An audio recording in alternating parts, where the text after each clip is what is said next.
So students, this is Faradiba from Madhura Singha Public School, and I am back again with the second part of the second chapter of Politics in India since independence. I have already told you regarding expected change in the syllabus of political science. So today we are moving forward with the second chapter, that is planning and development. In the previous lecture, I have already told you a lot about why is planning necessary and what all together led to the setting up of the Planning Commission. Along with the fact, we also discussed the first plan and the main stress areas of the first 5-year plan. As we have discussed in our previous lecture, that the first 5-year plan, that was for the span of 1951 to 56, was drafted by K.N. Raj, and the main stress was on the agrarian sector. But later on, it was realized that the country needs a lot of heavy industries for its development. So the second 5-year plan, that was for the period of 1956 to 61, it was drafted by a group of economists and planners under the leadership of an economist, that is P.C. Mahalanobis. And what this plan did, this plan basically stressed on the heavy industries. And as we have discussed, the first plan preached patience. On the other hand, the second 5-year plan, it wanted to bring about in quick infrastructural transformation, that is the changes in all the direction. Now what happened? That before this plan was finalized, what happened? That Congress met at a meeting in Madras and it passed an important resolution where the Congress declared the socialist pattern as its goal. And this declaration of the use of socialist pattern was reflected in the second 5-year plan. In continuation with this, the government also imposed substantial tariffs on imports, and the reason was to protect the domestic industries, because after independence, the domestic industries, as you would say, they were really in the infancy stage. So they required protection from the foreign industries. So basically the tariffs were imposed just to protect the domestic industry. As you know already, you have read in economics also, that in the initial years, the main stress of the government was a policy of protection. But what happened? There were various problems which were there, that the government was facing, and one of the major problem was that the Indian government or the Indian industry, they lacked proper technology. So they had to spend a large amount of their foreign exchange to buy technology from the West.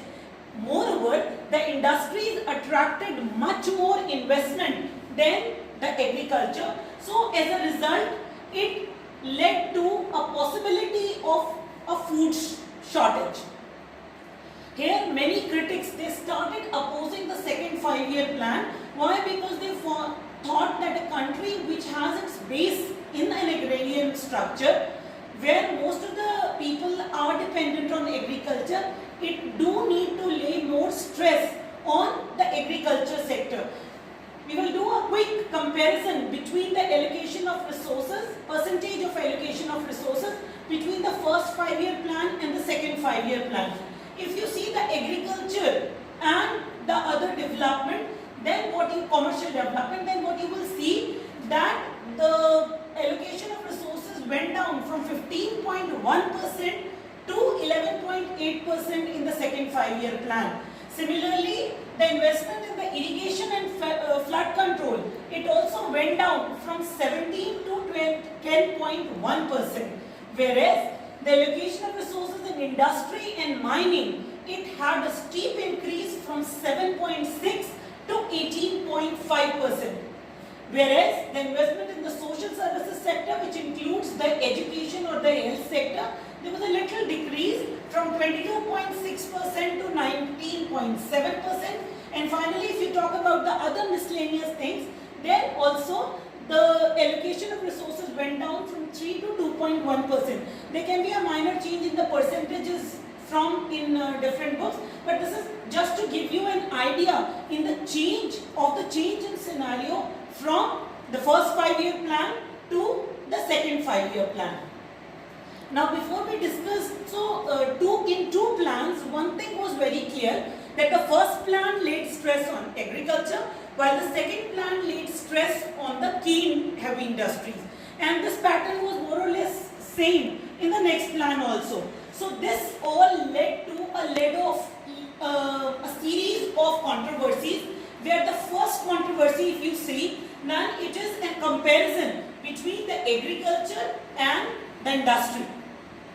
I would like to tell you about a few number of people like G.C. Kumarappa.